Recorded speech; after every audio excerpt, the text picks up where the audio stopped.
Yo, what's good everyone? Welcome back to the channel. So today we're diving into Red Hulk issue number 9. And I'm not gonna lie, this issue is hella intense. We're talking guerrilla warfare, political chess moves, and Thunderbolt Ross basically becoming a one-man revolution against Doctor Doom's regime. If you're down for some high-stakes action mixed with some real strategic gameplay, then buckle up because this one's wild. Alright, so the issue opens up at the National Mall in Washington, D.C.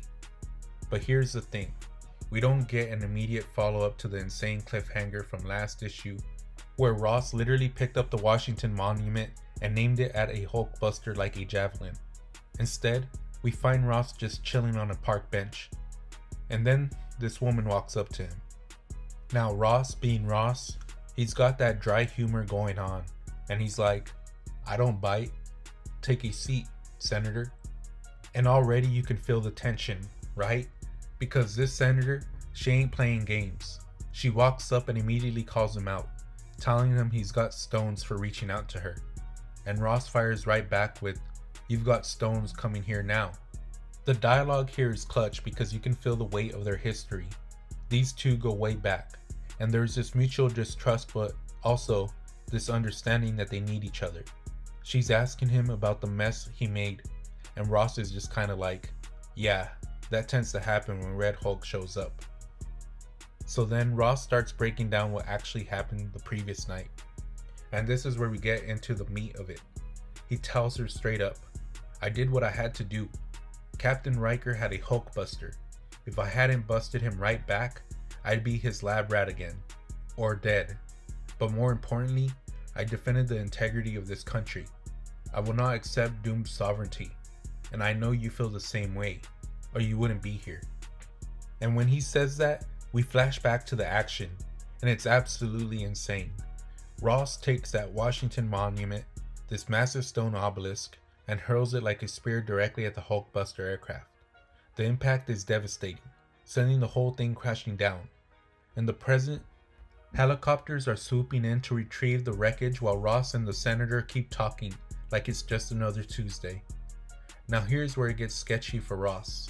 The senator tells him, "You could have at least done us a favor of killing Riker. His body wasn't in the wreckage." And Ross is like, "Simon was always a slippery one." But then Ross slides a coffee cup over to her. She's trying to decline because she gave up caffeine for her blood pressure. But Ross is like, "Make an exception." And when he lifts the cup, there's a USB drive hidden inside. This is where Machine Man comes in clutch.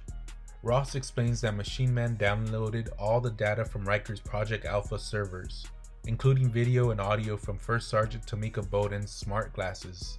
Basically, Ross is handing the senator everything she needs to strip Riker of his rank and bury him for good.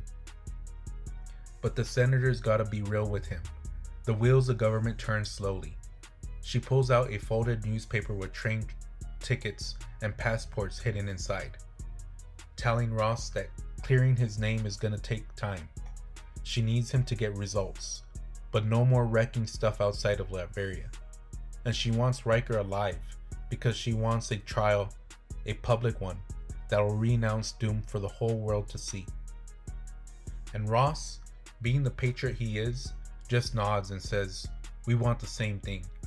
Our country back." The senator apologizes that she can't offer more support, but Ross is confident. He tells her straight up, "I got all the weapons and manpower I need."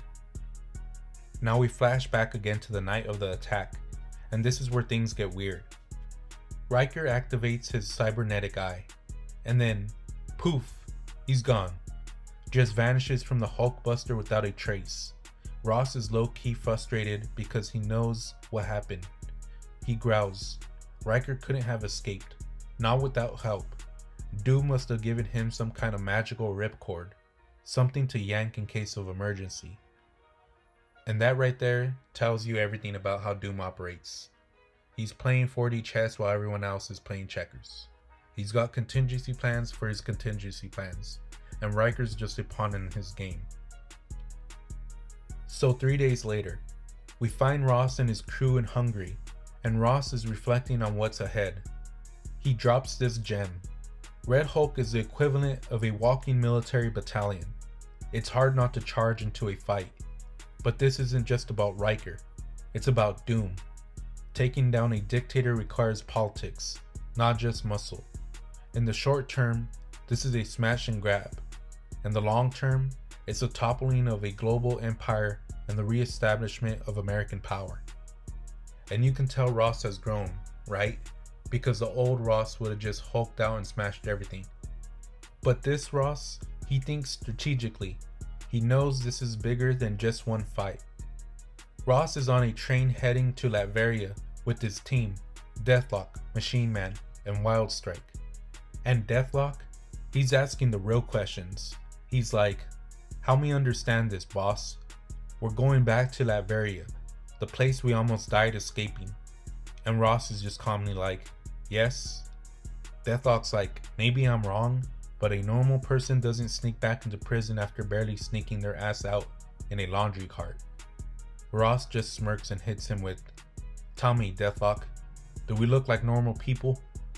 And Deathlock adjusts his shades, just sighs, and goes, alright then, f*** it. And that line encapsulates their whole philosophy. It's basically the team saying, yeah, this is crazy, but we're already crazy, so let's do it. So they're on the train, and there's a knock on the door. A guy comes in asking for tickets in Hungarian. Ross is like, a conductor already came through, but the dude just keeps repeating himself. Ross asks Machine Man to translate, but before he can finish, this conductor lunges at Ross and grabs him by the throat. His arms are gleaming metallic. Wildstrike immediately swoops in and tears the skin off this dude's face, revealing, you guessed it, a Doombot. And this thing keeps saying, you have committed treason against Latveria. You are enemies of Doom. You will be executed. But Wildstrike ain't having it. She pummels this bot with a flurry of punches and throws it out the window like it's nothing. Deathlock's just watching like, you look like you had things under control. And honestly, he's not wrong. She really did whoop some ass. But then Ross looks down the train aisles and sees a whole group of passengers with glowing green hands. More Doombots. Ross clenches his fist and says, I don't want to turn into Red Hulk unless it can't be avoided. And you already know what that means. It's piece of cake for Ross to make that call. The battle erupts, and it's absolutely chaos in these narrow train corridors. Ross and his team are fighting off swarms of Doombots, and amid all this, Ross has this powerful internal monologue that really hits different. He's thinking about how there was a time when he could make one phone call and summon 1,000 troops backed by billions in equipment. A time when his name, Thunderbolt Ross, was respected and feared globally. But that time's gone, because of Doom. And now, his name's a liability. His soldiers are misfits and outlaws. He's a guerrilla fighter now, kinda like revolutionaries who drove the redcoats back to their gray little island.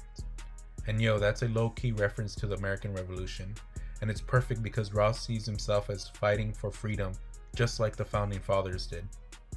Suddenly, Ross transforms into Red Hulk and literally rips the train in half, isolating the Doombots on the opposite side. He's done trying to stay under the radar. He growls to himself that Doom already knows they're there, so it's time to make noise and do damage. The Doombots come at him, but Ross grabs a steel pipe and starts dismantling them with brutal efficiency. He crushes the final bot's head in his bare hands, and even Deathlock's impressed, just muttering, damn. Red Hulk asks Machine Man how close they are to some coordinates, and Machine Man tells him that they're about 24 kilometers away. So Ross just gathers his team and the remnants of the train and starts leaping across the landscape in these massive bounds. He tells them, hold on, from here on out, we avoid the roads and railways, and go off map. As they travel, Ross reflects on his preparation. When he had a discretionary fund, he put it to good use, building bunkers all across the globe in strategic locations. Because you never know when the is gonna hit the fan. And that shows us Ross, he's always prepared. always thinking ahead. Inside the bunker, Ross pulls down an American flag hanging on the wall and grips it tightly. You can feel the weight of that moment. This isn't just about revenge or muscle, it's about what that flag represents to him. Wild Strike and Deathlock gear up, grabbing weapons from the cache, and Ross gives the final order. Gear up. The moon will set at 0-100. That's when we march across the border. We cut to Latveria, where Dr. Doom is standing with his arms folded, looking all ominous as usual. In front of him, Riker's kneeling, and Doom tells him with cold certainty, "He's coming for you, Riker." And Riker looks up completely unshaken and says, "I know, and I'm ready for him." Behind Riker, we see these monstrous figures, human Red Hulk hybrids, these grotesque products of his experimentation. He's been grafting Red Hulk's biology into these creatures, creating a whole new breed of weapon. And this is sketchy as hell. Like, we thought Riker was out of pocket before, but now he's got a whole army of Red Hulk knockoffs. That's terrifying. And that's where the issue ends, with Ross and his team about to march into Latveria, and Riker waiting with his Red Hulk hybrid army. The stakes are hella high here. This isn't just about Ross versus Riker anymore. It's about taking down Doom's entire regime and reclaiming America's sovereignty. What I love about this issue is how it balances the action with the political intrigue. Ross isn't just smashing things, he's playing the long game. He's building alliances, gathering intel, and positioning himself to topple a dictator. It reminds me of movies like The Dark Knight, where Batman's not just fighting crime, he's dealing with the moral complexity of what it takes to save a city. Ross is in that same position, asking himself, what does it take to save a country? This creative team is doing something really special here. Benjamin Percy's writing captures Ross's voice perfectly. That mix of military discipline, patriotic fervor, and reluctant heroism. And the art, absolutely amazing. The action sequences are dynamic, the character expressions are on point, and those splash pages of Red Hulk in action are just the chef's kiss. So, where do we go from here? Ross is marching into Latveria with his ragtag team of misfits to confront Riker and his Red Hulk hybrids. Doom's pulling strings from above, watching everything unfold. And that senator back in DC is working behind the scenes to build a case against Doom and restore American power. This is building to something huge, and I'm really excited to see how it plays out. Will Ross be able to take down Riker? Can his team handle an army of Red Hulk hybrids? And what's Doom's endgame in all this? We're gonna find out soon, and I'll be here breaking it all down for you. Alright, that's gonna do it for this breakdown of Red Hulk issue number 9. If you enjoyed this video, please drop a like, subscribe if you haven't already, and hit that notification bell so you don't miss my next upload. Let me know your thoughts down in the comments. What do you think of this issue? Are you Team Ross, or do you think he's in over his head? Until next time, peace.